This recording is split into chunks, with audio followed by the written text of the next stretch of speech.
Olá, pessoal. Conversando com Mentes Brilhantes, hoje está com Daniela Diniz, que é diretora de conteúdo e relações institucionais do Great Place to Work. Daniela, muito obrigada pela tua participação, vontade de ajudar, vontade de dividir conhecimento. Conta um pouquinho da tua experiência, de como você chegou nessa posição, como foi a sua caminhada, para o pessoal te conhecer, quem não te conhece ainda. Legal, Luciana. Bom, um prazer falar com você. Eu tenho 20 anos de experiência profissional, né? Então, falando aí o todo, e sou jornalista, minha formação é jornalismo. Eu me formei em 2000 e em 2001 já entrei na Editora Abril, onde eu fiquei 15 anos. Então, eu tive uma carreira clássica, né? Eu brinco que eu fui jornalista raiz mesmo, né? Jornalista de redação, passei pelos cargos de repórter, editora assistente, editora sênior, editora-chefe, todos os cargos que tem na redação, saindo em fechamentos de madrugada e tal. Então, foi uma carreira, dentro do jornalismo, uma carreira clássica, né? Foram 15 anos, passando pelas revistas Exame, Você SA e Você RH.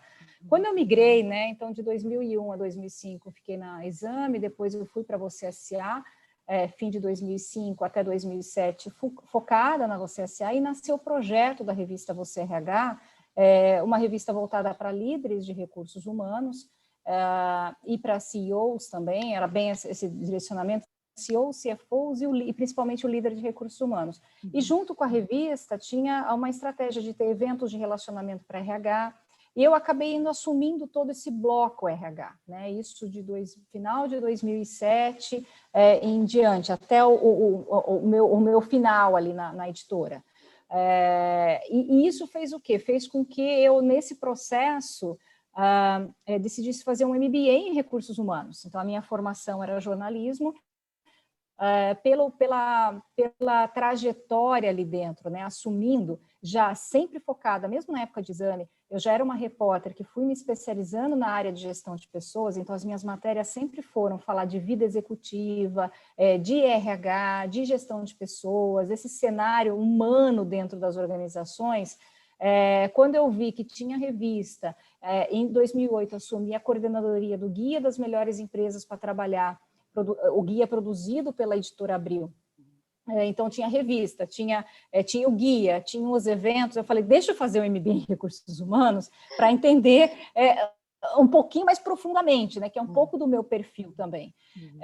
E aí foi 1 ano e meio de estudo, né, fiz o MBA em RH, e assim segui. Então, isso foi crescendo, a revista nasceu trimestralmente, depois ela virou bimestral, ganhou, a plataforma de eventos cresceu também, e assim foi minha trajetória, portanto, até 2016, quando eu recebi o convite do Great Place para atuar ali dentro, né? E foi um convite meu, eu conheci o Rui falou, nossa, acho que a sua experiência, né, à frente do Guia das Melhores Empresas, né, conhecendo esse trabalho, sua experiência com RH tem tudo a ver, vem aqui fazer alguma...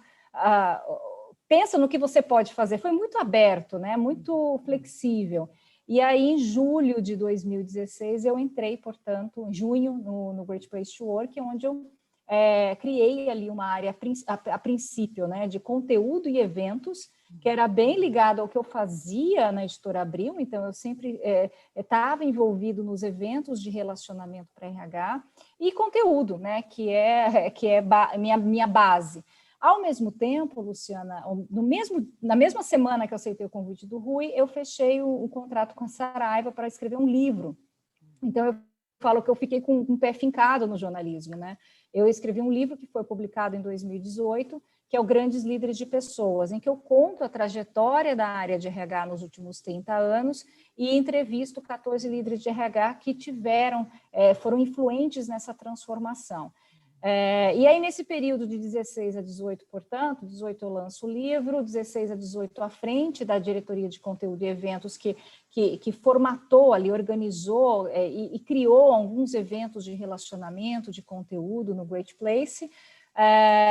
E aí, em meados de 18, eu fui para os Estados Unidos. Então, assim, estou fazendo em 5 minutos um linear da minha carreira.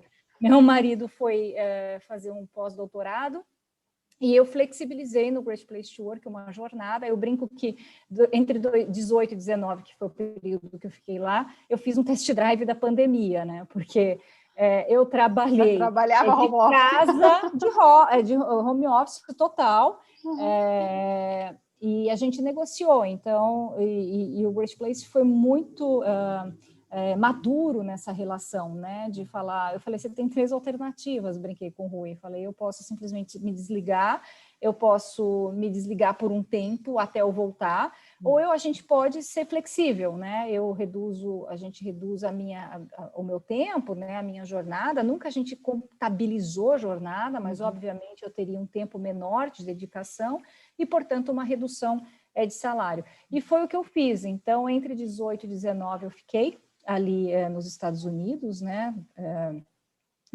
Fui com família, né? Fui com marido, fui com filho, e voltei em julho de 2019, assumindo a minha equipe e tal, e tive uma conversa nova, falando, quero novos desafios, né? Quero fazer outras coisas aqui. E o ano passado eu tive uma experiência dentro da área de educação, porque eu queria me voltar a produzir mais e estar mais perto do RH, né? Então, criando mais palestras, possibilitando a formação de workshops para esse público de recursos humanos, que sempre foi o meu mundo, né? O meu relacionamento. E de outubro, novembro para cá, eu reassumo o conteúdo, né? Um conteúdo mais estratégico voltado a relações institucionais. Muito, Luciana, a gente estava falando ali nos bastidores, porque 2020, né, que foi esse ano da pandemia, eu tive uma participação muito ativa em debates, em lives, em palestras. Então, organizar, né, ter essa coisa, meio dessa função de porta-voz e organizar, né, o posicionamento da empresa muito junto ao time de marketing, então também me fez reorganizar novamente minha função ali dentro. Então, hoje estou, portanto, como diretora de conteúdo e relações institucionais, né, com esse escopo ali de pensar a nossa relação, como que a gente se relaciona com o mercado e também pensar nos conteúdos estratégicos, né? A gente tem muito dados no Great Place, então como transforma esses dados, essas informações em conteúdos relevantes, e paralelamente sigo minha carreira de escritora, né? Então vou tirar esses dias agora de férias para escrever meu segundo livro, vai ser um livro digital sobre as novas relações de trabalho, que é hoje o foco maior. Eu falei muito disso ano passado, já vinha falando antes da pandemia, e, portanto, está aí, em alguns minutos, a minha trajetória profissional de 20 anos. E que é uma trajetória bastante interessante, bonita, parabéns. Daniela, Obrigada. Você sabe que a gente vai falar sobre liderança e inteligência emocional, e esse teu conhecimento, né, que você relatou aí de alguns anos e falando sobre, né, as organizações, como você vê tudo isso, né, a tua experiência de RH também, né, da sua observação desse mundo, né, de como você percebe tudo isso. A gente vai falar sobre liderança, inteligência emocional, como isso ajuda questões de uma gestão mais humanizada, né? E a gente sabe que as organizações têm sua cultura, os objetivos, o seu valor a ser entregue, né? Os seus produtos, o seu propósito, as pessoas que estão ali, e muitas vezes tudo isso é difícil, né? Lidar com tudo isso, os ambientes às vezes não são tão agradáveis assim. Então, a ideia é a gente tentar encontrar um caminho de como a inteligência emocional pode ajudar a ter uma gestão mais humana, um bem-estar dentro da organização. E eu queria começar conhecendo um pouquinho dessa líder, que já, mesmo que de diferentes formas, né, dentro de como editora-chefe, e agora dentro do Great Place to Work, como é que você faz a sua gestão? E depois a gente parte para as organizações. Aham. Assim, eu tive a minha primeira posição de liderança, né, foi quando as redações sempre foram enxutas, né, hoje estão mais enxutas ainda, então, e já tinha uma forma de se trabalhar muito com freelancers, então a Você RH, né, que foi a revista que eu assumi ali como minha primeira coordenação, né, assume a revista, o guia, eu tinha uma equipe de freelancers, né, até que eu tenho a primeira pessoa contratada como repórter em si, isso em 2010, então a gente está falando de 11 anos, né, de ter uma equipe formal, né, mas tinha o relacionamento com os freelas que eram minha equipe externa, de coordenar tudo isso, né, de coordenar tempo, de coordenar meta, de coordenar entrega, num outro tipo de relação, mas não deixava de ser uma relação de gestão. E eu acho que assim, a gente aprende sempre, né, Luciana? Acho que o líder ele está em constante aprendizado e a beleza de estudar isso e participar disso é que você vai aprendendo para a sua própria prática, né? Então, eu fiz muitas reportagens sobre liderança, né? Eu falei com muitos líderes, quais são as novas competências. Aí você vai ouvindo e vai aprendendo, né? Então, essa história de falar agora quais são as novas competências da liderança, né? Mundo pós-pandemia, quais são as novas competências? A gente fala de novas competências a cada ano, né? A cada ciclo de 3, 5 anos se fala de quais são as novas competências, qual líder. E sim, vai tendo uma transformação nessa liderança. Então, eu fui absorvendo um pouco disso, né? E, claro, me inspirando nos modelos, né? Eu acho que a gente sempre se inspira nos modelos, nos positivos e nos negativos, eu sempre digo. Né? Porque nos negativos você se inspira naquilo que você fala, não vou fazer, né? não posso fazer. Né? Você teve uma experiência ruim, você corre o risco de praticar a mesma experiência, porque foi a referência que você teve, ou usar aquilo, né, em favor, né, como aprendizado. Não vou usar porque aquilo me feriu demais, não me fez crescer. E o positivo, né, o que te fez crescer. Então, eu acho que eu busquei inspiração nos líderes mais humanizados, né, acho que foi na parte que eu tive líderes mais humanizados, e os que não eram muito humanizados, né, e aí é uma questão até acho que muito no mundo jornalístico, eles não eram humanos, mas eram excelentes jornalistas.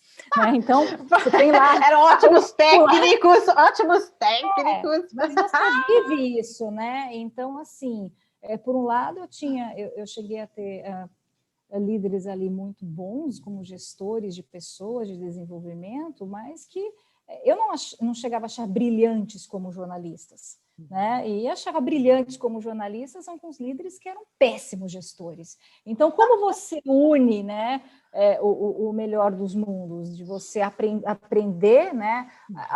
Aí a gente está falando de hard skills e soft skills, né? Então, você aprende a hard skills, né? Como escrever bem, como se relacionar com fontes, como entender a apuração, no caso do mundo editorial, e o outro lado, agora que eu sou gestora, né?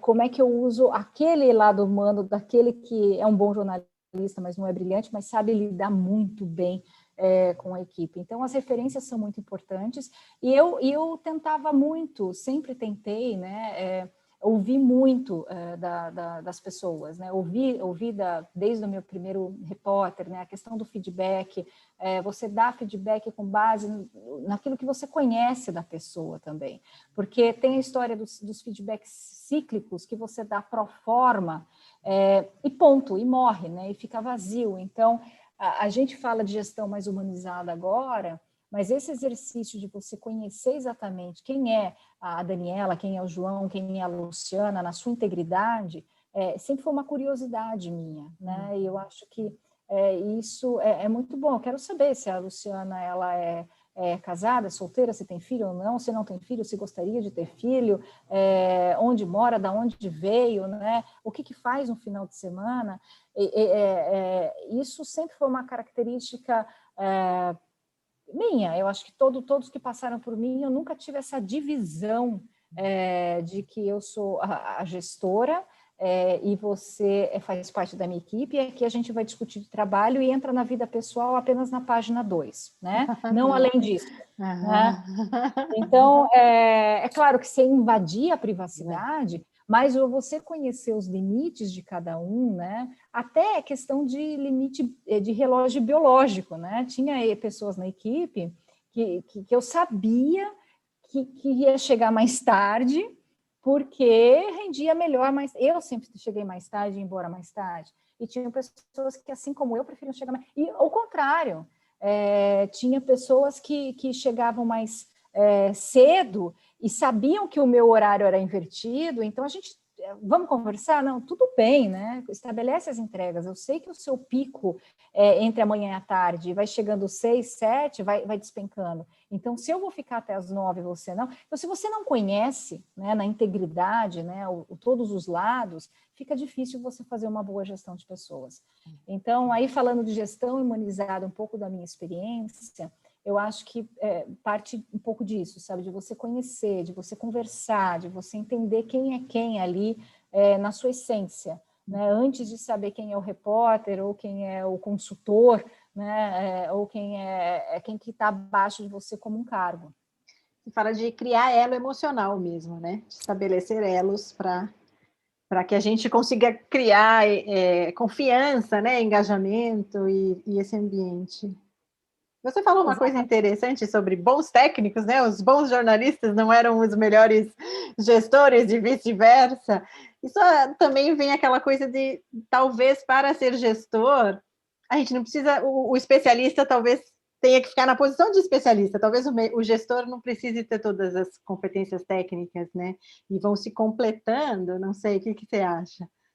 Esse é um dilema eterno no mundo corporativo, né? A história de transforma o excelente técnico no bom gestor e você destrói tudo, né? Destrói o lado técnico, o lado dele como gestor e quem está abaixo dele.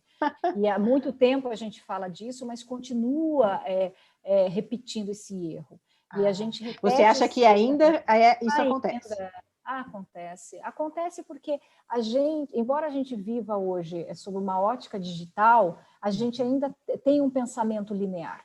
E o pensamento linear, quando se trata de carreira, ele vai fazer com que você tenha que pensar na carreira linear. Que se eu estou aqui hoje, se eu sou bom nisso, eu vou ter que subir um degrau. Então, os desenhos das empresas, né, os desenhos organizacionais, eles ainda não condizem com esse discurso que a gente vem falando. Então, se tem um desenho ainda muito muito linear, né, de carreira. Então, você tem esse discurso de que um bom técnico não pode virar. Teve lá atrás, né, cria-se a carreira em Y, depois a carreira em W, mas na prática, Luciana, a gente vê muito isso acontecer ainda, né, porque você tem desenhos mais encaixotados, né, e menos disruptivos, que é o mundo que a gente vive hoje. É desafiador você criar um novo... Né? A gente não fala mais de plano de carreira, se fala de carreira não linear, mas tudo isso está muito mais na teoria, no discurso, do que na prática.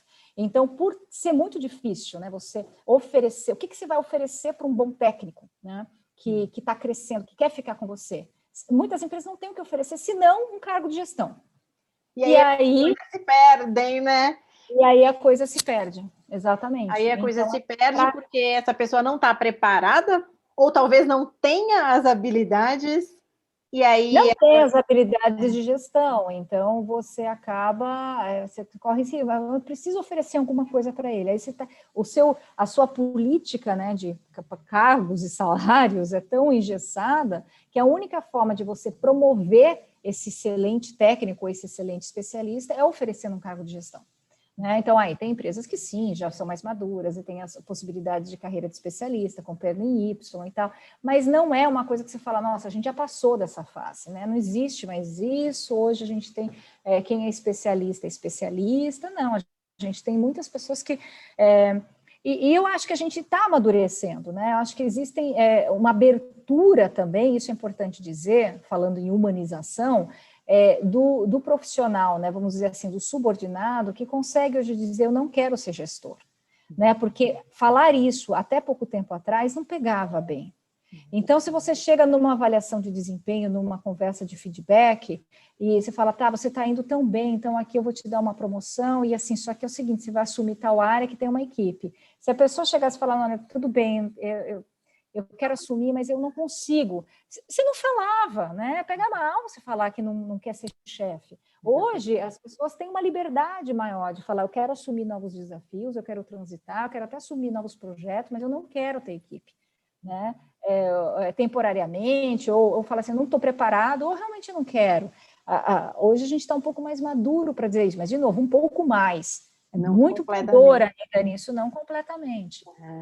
E talvez isso influencie diretamente, né? Porque se as pessoas não têm essa habilidade ou não estão preparadas para isso, impacta o dia a dia de todo mundo, né? Sim, impacta toda a cadeia ali, né? Toda a gestão. Então, você acaba tendo bons gestores e não tão bons gestores ou maus gestores por isso. Agora, você pode desenvolver a liderança, né? E desenvolver com esse olhar humano, né? Aliás, o GPTW faz isso, né? A gente tem toda uma unidade ali de educação que tem serviços para desenvolvimento de líderes, para potenciais líderes, para líderes em construções, para construção, para líderes já mais maduros, para entender, olha, caiu no seu colo, tá? Você pode achar que é ruim, mas de repente você pode achar, desenvolver e isso é muito bom. Então, existem também serviços e formações que ajudam. Então, as boas empresas fazem o quê? Eu tenho um celeiro aqui de pessoas que vão ser desenvolvidas, que precisam ser desenvolvidas, então eu vou dar uma roupagem, né? Vou desenvolver, vou treinar, vou oferecer repertório, vou trazer referências, né? Traz alguém de fora para justamente falar. Você sabe o que é ser líder? Você sabe o que é ser líder hoje, em 2021? Você sabe como tirar o melhor, né, proveito, no melhor sentido das suas equipes, como engajar, como criar relação de confiança? Porque muitas vezes esses líderes, eles nunca ouviram isso, né? Nunca ouviram. Ou então, ouviram, mas não deram muita atenção, porque não era... ou na cabeça deles, vem para meu ouvido, eu virei chefe, né? A gente tem muito o pensamento antigo ainda, né? Muito pensamento linear.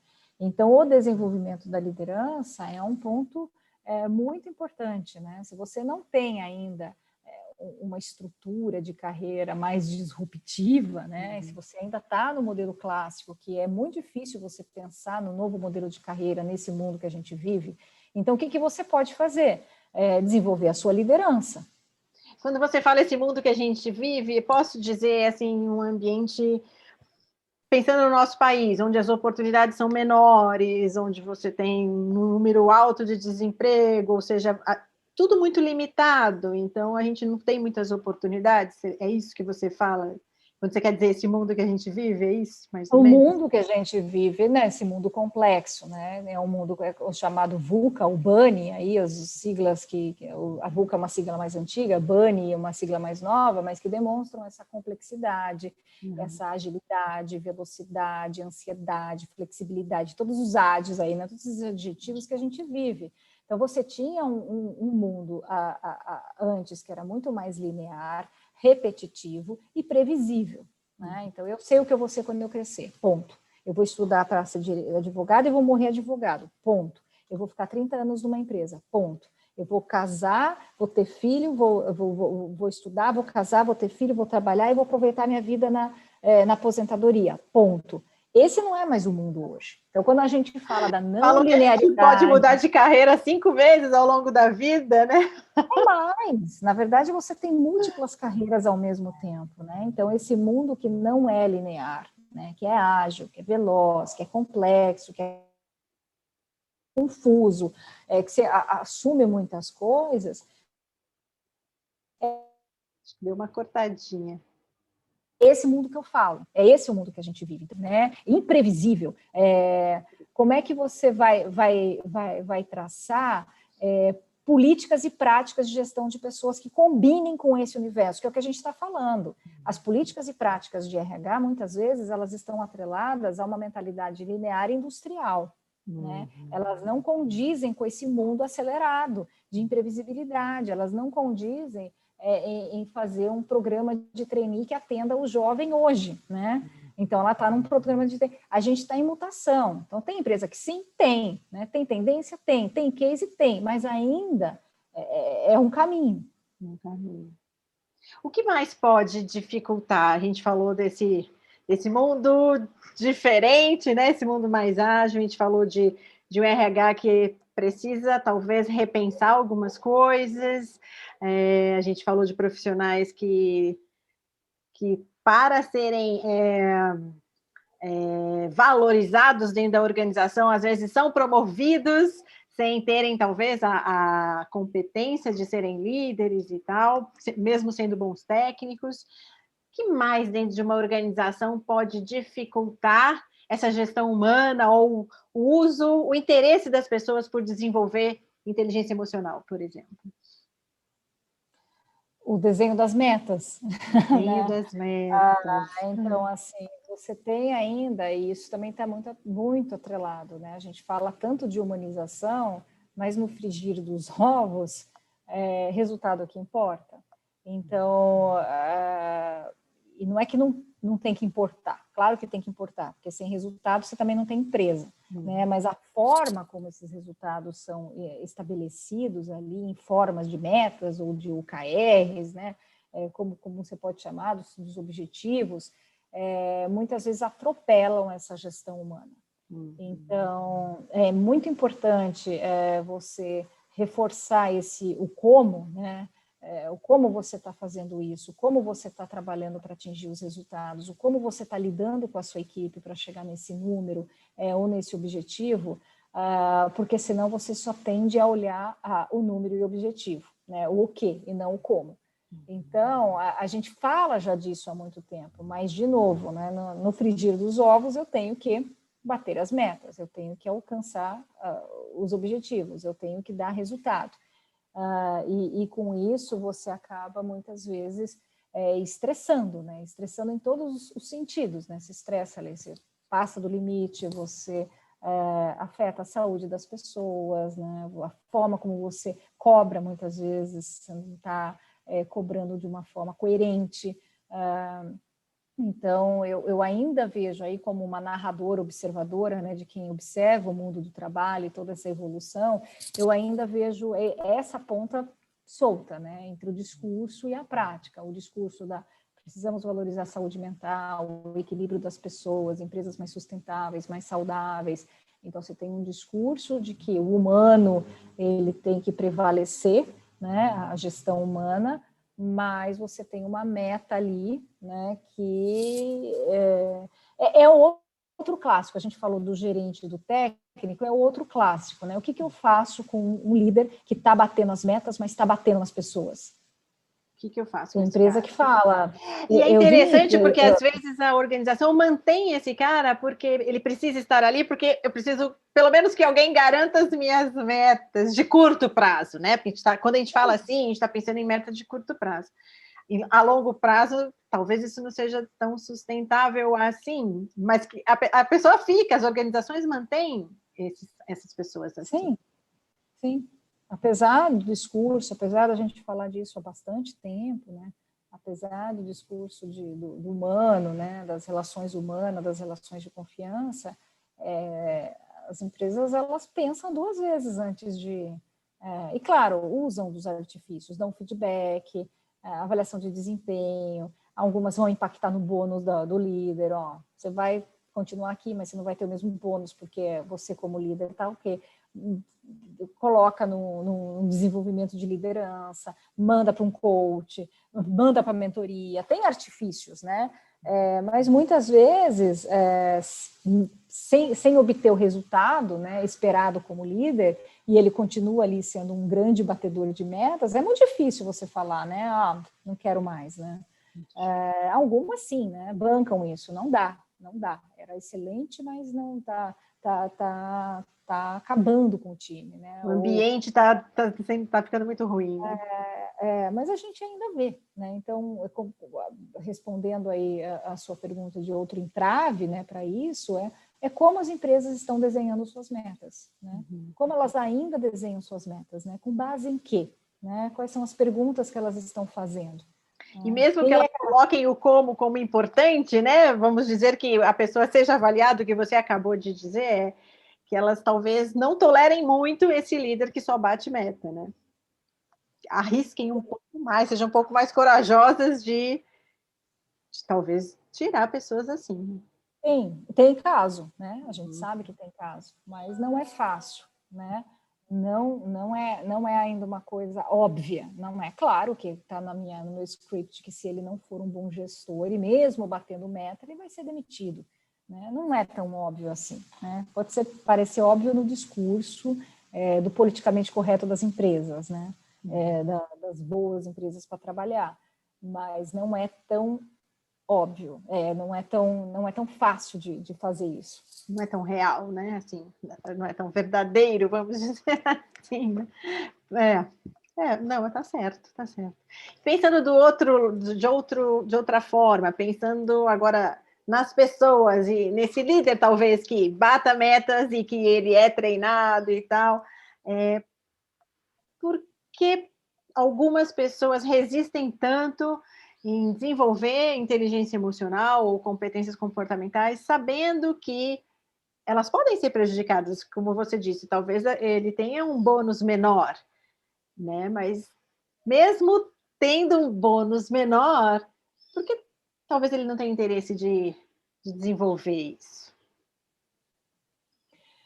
Aí, de novo, vem a questão histórica, né? Eu acho que a gente fala mais disso há pouco tempo, né? Se a gente for olhar assim, o que eram as competências valorizadas há 20 anos, quando eu entrei no mercado de trabalho.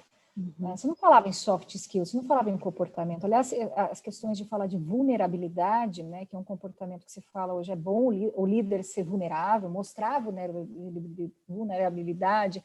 Algumas empresas, tem até alguns cases lá de fora, que para fomentar a história de saúde mental, para fazer com que as pessoas reflitam sobre a saúde mental, um dos exercícios é fazer com que os líderes coloquem falem para suas equipes, né? Falem, olha, aconteceu comigo, né? Eu tive depressão, ou eu sofri um burnout, ou eu era um cara estressado, ou eu estou estressado. Coloque esse líder como um líder vulnerável. Hoje a gente fala disso. Há 20 anos, há 15 anos, se colocar esse adjetivo no ambiente corporativo é fraco, né? Não dá para coisa, né? Simplesmente não condizia com aquele papel de super-homem. Em 2001, eu fiz uma reportagem, uma das reportagens mais difíceis de eu fazer, sobre depressão entre altos executivos. Agora, você imagina falar de depressão, que ainda é um assunto tabu, que as pessoas não gostam ainda de falar, em 2001, para altos executivos. Né? Eu tive uma pessoa que falou em on, né? Ou seja, abriu nome e sobrenome. As outras todas foram em off, não queriam dar nome e sobrenome para contar suas histórias, porque estavam se mostrando como executivos vulneráveis, executivos que tinham essa questão de, poxa, assim, eu fico doente, eu fico estressado, eu tive depressão, ou eu estou deprimido, né? Eu vou para o psicólogo, eu faço terapia, eu vou para o psiquiatra. Então, a gente carrega esse histórico de não falar sobre comportamentos. A gente carrega um histórico de dividir vida pessoal e profissional. Se eu me colocar vulnerável, eu não vou ser visto como um bom profissional, né? Então... Não. E nem de misturar os papéis, né? A gente fala de integração de vidas agora, né? De misturar, tá tudo junto, todo mundo em casa, tal. Mas de misturar esses papéis, não, né? Vida pessoal aqui, profissional ali, não vamos misturar, né? Eu não quero saber se você tá bem ou mal, né? Eu quero saber se você vai entregar os resultados, eu quero saber se você vai desempenhar bem, eu não quero saber se você está feliz ou triste. Né? Então, trazer esses elementos, que é o chamado das soft skills, né? Trazer esses comportamentos à toa, é uma coisa relativamente nova. Então, aí, de novo, respondendo a sua pergunta, por que existe uma resistência? Porque no nosso modelo mental, né, como fomos educados, isso não é uma coisa legal de falar, né? Ou isso é uma coisa boba, ou ela não é legal, né? Porque quando a gente parte para a questão da vulnerabilidade, da depressão, da saúde mental, ou ela é uma coisa superficial, né? Aliás, até tem essa questão da soft, né? Se eu chamo de soft ou não, porque você pode denegrir o comportamento, então é melhor chamada real skill. Porque assim, você fala... Eu não tinha ouvido isso. Interessante. Então, assim, é superficial, eu prefiro fazer um MBA de 1 ano e meio, eu preciso fazer uma pós, eu prefiro investir de uma outra forma, eu preciso fazer um curso técnico. Ainda a gente tem um modelo de que a hard skill, ela é mais importante, ela é mais poderosa, ela é o que vai dar peso no currículo. A soft skill, ou não é bacana falar, porque eu estou falando de vulnerabilidade, ou é bobagem. Então, aí está a resistência, muitas vezes, né? De falar, isso é secundário. E acaba emperrando comportamento esperado da liderança. Porque vai diretamente, né? Nas relações, afeta diretamente as relações humanas. E você já disse aí que percebe transformações, né? Você já comentou bastante, né? De que há tempos atrás não se falava sobre vulnerabilidade, não se falava sobre isso, sobre aquilo. Você vê realmente que há alguns anos, quando você entrou há 20 anos atrás no mundo corporativo, você percebe que talvez lá atrás líderes mais duros, mais assertivos, e agora pessoas que se colocam de uma forma mais humana, mais vulnerável, mais próxima. Você sente isso, apesar de toda essa dificuldade? Sim, assim, eu acho que a gente está evoluindo, né? Eu vejo uma evolução nas relações de trabalho, nas relações de confiança. Não é rápido, né? Então a gente tem uma rapidez da tecnologia, a tecnologia ela é exponencial na nossa vida, né? Então ela é muito rápida, tudo aquilo, imagina, era a televisão, depois a televisão a cores, aí pensa no telefone fixo, para o telefone celular, né? Para o smartphone, para tudo que a gente vive, as coisas foram assim cada vez mais rápidas. No começo era tudo muito lento. Então, existe o impacto da tecnologia, que é muito rápido. Depois tem, em segundo lugar, né, o indivíduo, ele vai se adaptar a esse impacto da tecnologia. Então, a tecnologia muda mais rapidamente. Em segundo lugar, isso é um gráfico da Deloitte. Em segundo lugar, tem o comportamento do indivíduo. Então, bem ou mal, o ser humano é adaptável. A gente se adaptou dentro da pandemia. Veio todo mundo para casa de uma hora para outra. Sei lá, 2 meses depois, a gente já sabe mexer em tudo, em Zoom, em Meet, em Teams, né? Não importa a idade, você aprendeu a mexer. Então, o ser humano se adapta. Em terceiro lugar, vem a corporação. Então, existe uma evolução e uma adaptação, mas ela é mais lenta. Então, é mais rápida a tecnologia, o ser humano, e terceiro, a corporação. É mais pesada, é mais gente, é o coletivo. É o que eu falei, políticas e práticas de gestão de pessoas estão sendo desenhadas, redesenhadas, mas não é rápido, né? Então, a gente vê, sim, uma transformação, a gente vê questões que não se falavam. Diversidade é um exemplo, né? Há 20 anos, ninguém falava que ter diversidade era importante, não tinha estudo falando que você ter pessoas diferentes, né, com pensamentos, origens diferentes, elas impactavam na inovação e na originalidade do negócio. Esse é um discurso mais recente. Então, tudo tem uma curva, né, de aprendizado, de desafio. Mas, sim, eu que vejo isso, que estudo isso, né, que essa evolução, eu vejo uma evolução, eu vejo uma história bonita para contar. Você mas consegue ela ver não um é filme, né? Você consegue ver um filme.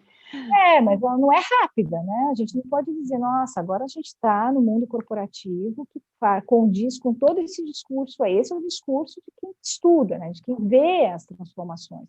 Mas a gente tem muitas empresas que ainda estão no modelo comando e controle, ainda não falam em saúde mental, ainda não sabem nem o que é soft skills, e se falar de soft skills vai falar o que isso é bobagem. Então, a gente tem esse contingente, né, de empresas que vão amadurecer, porque depende muito do grau de maturidade de cada organização. Do líder também, dessa organização, né? De quem está conduzindo tudo isso. Uhum. É verdade. Exato. Como é que a gente faz para gerir conflito nesse ambiente que borbulha, que é ágil, que é cheio de ambiguidades? Que traz muito conflito, mas acho que eu não consigo ver uma outra forma do que ser transparente, né? Usar a comunicação transparente, né? Uhum. E sabe aquela coisa de colocar todo mundo na mesa para falar do problema, né? Então vamos colocar todo mundo na mesa, né? Está tendo um conflito aqui entre equipes, né? Está tendo um conflito de ideias, um conflito de opiniões. Vamos debater sobre isso. Comunicação nunca foi tão importante, sempre foi importante, mas ganhou uma importância assim absurda, né? Se você não comunica com frequências, comunica corretamente, comunica de forma transparente, se cria um monstro na sua empresa. Então, gerir conflitos passa por você saber ser um bom comunicador, e o líder tem que ser um bom comunicador. Ele tem que levar a comunicação de cima para baixo, de meio de campo, de baixo para cima, ele tem que ter essa interface fluindo, né? Muito, muito bem. É verdade. Dizem até que a maior parte do tempo os líderes têm que se comunicar, né? Eles mais se comunicam do que fazem outras coisas, né, do que a gestão mesmo, é uma comunicação. E a gente escuta muito sobre trabalho colaborativo agora, ainda mais quando vem essas novas formas de se gerir, né, gerir através de gestão ágil e tal, e uma coisa mais horizontal, colaborativa. Como é que a gente faz as pessoas trabalharem de forma colaborativa? Estamos aprendendo também, Estamos porque a gente aprendendo. vem de um modelo mental em que o talento individual era o que era valorizado, né? Então, eu tenho talentos individuais, as próprias avaliações de desempenho desenhadas com os high potentials, né? Então, quem é o high potential é esse carinha que eu vou valorizar. E agora você muda, né? Você percebe que Não é mais colaboração não é mais assim, né? É. Então, assim, vamos olhar para o ecossistema e não para o indivíduo. Então, a colaboração passa a ser mais importante. De novo, como vou fazer esse time trabalhar de forma colaborativa? Aí tem as arquiteturas, squads, né, multidisciplinares, as empresas estão testando, estão experimentando. E, de novo, quanto mais você conhece as suas equipes, né, o potencial de cada uma, mais fácil fica você fazer essa organização colaborativa. Porque você vai saber exatamente para cada projeto, né, para cada unidade de negócio, ou para cada setor da empresa, como montar essa célula de maneira mais eficiente. Então, eu vou compor aqui com a Luciana, com o João, com a Maria, com a Daniela, porque eu conheço muito bem elas, né, e eles, e eu sei que as melhores competências estão aqui para esse fim. De novo, a gente volta por conhecer muito bem as pessoas, né? Então, sai na frente quem conhece muito bem, quem já faz uma gestão humanizada, que vai conseguir desenhar uma gestão colaborativa. Então, a gente sai do foco no indivíduo, né, do time de 2 estrelas, para você ter um time de estrelas, né? Não todo mundo 5 estrelas, mas todo mundo lá dando o seu melhor. Interessante, né? Eu não preciso ter um time onde todo mundo é 5 estrelas, né? Eu posso ter um time onde todo mundo tem uma competência especial que, em conjunto com outros, né, com outras competências, a gente consegue um time de alta performance, né?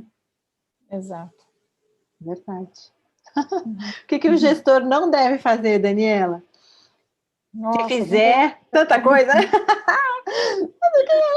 Resume aí, o que o gestor não deve fazer? O gestor não deve fazer intrigas, né? Intrigas.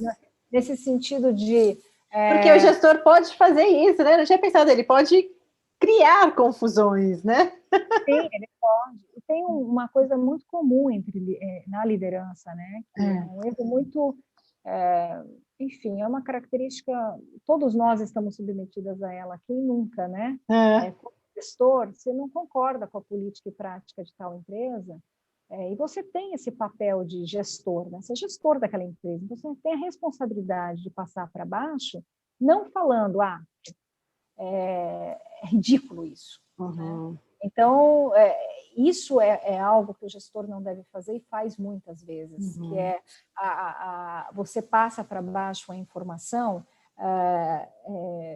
vamos dizer assim, denegrindo a própria imagem da empresa. Né? Então, assim, olha, ou então, né, eu entendo que eu tenho que te dar aumento, Luciana, pelo seu feedback, eu vou te dar uma promoção e tal, mas é o seguinte, o RH não deixou.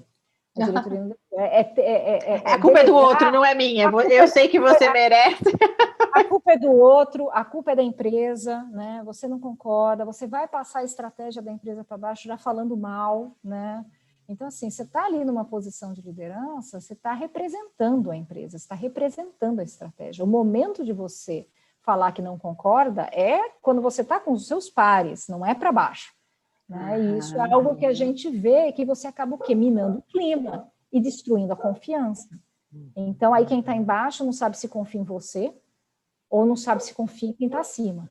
Aí não confia na empresa. Aí gera um... Então, assim, o que não pode fazer, a gente poderia pensar em outras atitudes, né, erradas, não pode não dar feedback, não pode não dizer que não está gostando, não pode não reconhecer, não pode um monte de coisa, mas essa questão de você... Então, esse ponto é bom, esse ponto que você falou. Então, se eu não concordo, eu como gestor, eu preciso dizer isso para os meus gestores, né?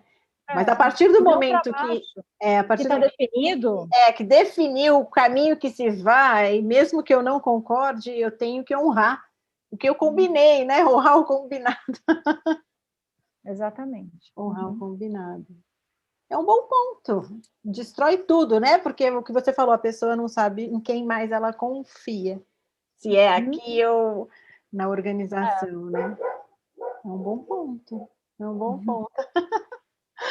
Agora, de novo, pensando nesse momento de transformação, e que, inclusive, no livro que você vai escrever, né, fala-se muito sobre futuro de trabalho, sobre o que se espera. Tem um tanto de gente aí desesperada, achando que talvez seja substituída por, né, computadores e tal, robôs e não sei o quê. E a gente sabe que algumas posições sim, mas nem todas. Mas nesse ambiente onde talvez a gente tenha que atuar de várias maneiras ou modificar a nossa carreira várias vezes num período menor do que a gente imagina, qual é o perfil do líder do líder, eu digo, a pessoa, né? Que o mundo corporativo busca? Você falou que já fez essa pergunta, né? De 3 em 3 anos, você meio que faz essa pergunta. Qual é o perfil dessa pessoa? Do líder, né? Do líder, O mundo está mudando muito, como a gente já falou aqui, né? E tem sim sempre essa pergunta, né? Das novas competências que surgem para a liderança, para navegar no mundo que ele vive naquele momento, né? Então, eu como líder em 2010, né? Eu estou num mundo diferente em 2021, né? Algumas competências se carregam, a essência da liderança, existe um princípio da liderança, né? Exercer relações de confiança é o princípio da liderança, né? Então, eu não gosto muito, Luciana, de ter, e até escrevi isso, né? A gente vai lançar no nosso portal um e-book sobre reflexões sobre o perfil da liderança no século XXI, e a gente até chama de reflexões porque eu não gosto muito de lista, sabe? Essa coisa de quais são as 5 ou 10 novas competências que o líder precisa. Porque a essência da liderança, os princípios da liderança são princípios, né? Então, ele tem que respeitar o outro, tem que saber ouvir, tem que dar feedback, né? Tem que estabelecer relação de confiança, isso não muda, né? Isso é a premissa. Indo para esse mundo hoje, né? O que ele tem que desenvolver? A gente falou das soft skills, ele tem que desenvolver alguma dessas soft skills. Ele tem que ser, a gente falou de vulnerabilidade, ele tem que se mostrar mais humano. Né? Ele tem que derrubar um pouco a história da fortaleza do líder, né? O líder que ele é aquele que vai ter que dar a direção sempre, não necessariamente mais, né? Alguém da equipe pode dar uma direção em algum momento. Ele tem que saber envolver todos, né? E não é o que eu falo de derrubar as castas invisíveis. Né? Existem castas na organização que muitas vezes são invisíveis, então você vai dar voz só para alguns. Né? Então, derrubar essas castas invisíveis e você saber que a sugestão, que é o que a gente chama de inclusão, né? Derrubar essas castas é o que a gente chama de inclusão, né? Não basta só a diversidade, eu preciso permitir que as pessoas que falem, o outro né? Fale, né? Então, o líder ele tem que estar aberto, né? Tem que exercer esse olhar, né? Essa observação, né? Não é porque ele não faz parte da liderança que ele não pode me mostrar o melhor caminho para isso que a gente está vivendo. Então, essa é uma habilidade nova, né? E aí entram as questões que cabem a qualquer profissional que trabalha. Essa mesmo, habilidade, né? De permitir, eu posso chamar de humildade? Ou seja, ele tem que ser mais humilde, ou ele ou ela, né? Mais humilde para falar, olha, a resposta vai vir de outro, não de mim. Né? Exato, é perfeito. Tem que ser humilde para dizer que não sabe, né? E assim, o líder ele não foi treinado lá atrás, e no nosso modelo mental, o líder ele tem que saber tudo. Não sabe, né? Porque nesse mundo ninguém sabe nada. É verdade. Né? Ninguém sabe nada. Então, a gente está aprendendo o tempo todo. Então, se colocar como alguém que está aprendendo, como eu falei no início da nossa entrevista, né? Como líder, eu estou sempre aprendendo, demonstrar essa humildade, né? E você consegue, com isso, ser mais inclusivo, né? Ser mais empático. Né? E aí entram as outras habilidades necessárias para navegar nesse mundo, que é a da adaptabilidade e flexibilidade que quer dizer o quê? E da resiliência, né? Que assim, o mundo muda e é imprevisível, então você tem que se adaptar. Não adianta falar que o passado era melhor, que era melhor quando você trabalhava na empresa e você olhava quem chegava e a hora que saía. Não é mais assim. Então, ou você se adapta a esse novo mundo, né? Ou você não vai ser um líder necessário nesse novo mundo, né? E a pergunta é, será que era melhor mesmo? Não sei, talvez não, né? Mas a gente vive com essas viúvas, né? Esses viúvos, né? Viúvas e viúvas, Viúvas né? e viúvas. Do passado, né? Nossa, no passado era melhor, porque a gente tinha horário para entrar para sair. No passado era melhor, porque eu não olhava e-mail no final de semana. No passado era melhor, porque eu não tinha... Porque eu tirava férias de 30 dias todo ano. No passado era melhor. O mundo não é mais assim. Então, ou você se adapta, e aí vem falando aí para compor a listinha das habilidades, que eu disse que eu não gosto, mas a adaptabilidade, flexibilidade, elas são importantes nesse novo líder, né? Nesse líder atual. Você consegue, em uma palavra, falar o que é a boa liderança? Eu digo porque a gente falou várias palavras, né? Será que a gente consegue, em uma palavra dizer a boa liderança é isso? É a liderança humana, né? Eu acho que é isso. Acho que é liderança você humana. realmente se colocar como antes da função, antes do cargo, antes da posição, é uma relação de humanos, né? Então a gente falei isso no início, né? Conhecer cada um na sua integridade é conhecer a pessoa. Eu acabei de escrever um artigo para a HSM, ainda não foi publicado, em que o título é Não Dê uma de Clark Kent, né? E até brinco, quem não conhece Clark Kent pode dar um Google, né? Que é o super-homem, né? Que é aquela coisa, eu sou o Clark Kent na minha vida pessoal, na minha vida profissional, eu sou o super-homem. Então, não existe mais isso, né? E a partir do momento que você realmente conhece, e aí eu falo nesse artigo, eu falei, eu gosto de trabalhar com seres humanos excepcionais, não com profissionais excepcionais. Que ótimo! Então, nossa, vamos fazer uma hashtag disso. Quero seres humanos excepcionais. Eu amo hashtag. Mas é muito bom isso. Eu quero seres humanos que sejam excepcionais. E excepcionais, eu posso dizer, quando eu falo seres humanos, essa pessoa vai poder errar, né? Como ser humano. E eu posso falar que essa pessoa excepcional é alguém que tem, sobretudo, tem as competências técnicas, mas, sobretudo, valores muito fortes. Porque tudo que você falou, né? Quando a gente fala quando a gente pensa em vulnerabilidade, em confiança, você falou de saúde mental, de relações, né? De não criar intrigas, tudo isso que você falou, de empatia, eu anotei aqui. A gente está falando de valores, né? Valores morais, valores éticos. Sim, sem dúvida, né? Valores também é algo que vem se falando há algum tempo, mas se resume a isso, né? O conjunto de valores que você tem que gera aí o seu caráter. Né? Caráter. Então, é isso. Você quer trabalhar, você quer ser um bom líder, seja um bom líder, né? No sentido da bondade, né? Da humanidade, da generosidade, né? Antes de pensar nas competências técnicas que vinham, não, eu tenho que ser um cara bom de número, eu tenho que ser um cara bom de meta, eu tenho que ser uma mulher incrível para falar, para ser firme, né? Então, assim, antes de pensar nisso, né, ser realmente um bom líder no sentido bom, né, seja bom de verdade, né? Seja um ser humano de verdade. É isso. Perfeito. E pensando nesse mundo corporativo, onde agora a gente tem 4 gerações, né? A gente tem o pessoal mais velho, a gente tem geração X, Y, e tem os milênios, os Zs chegando, né? E às vezes esses mais novos já também com pequenos cargos de liderança e com poder de decisão. Qual a mensagem que você deixa para esse pessoal mais novo, para os meninos e meninas que estão chegando nesse mundo de transformação que borbulha? A mensagem vale de cima para baixo, de baixo para cima, do mais velho para o mais novo, que é respeito, né? Eu acho que você tem que ter respeito pelos mais novos e pelos mais velhos, né?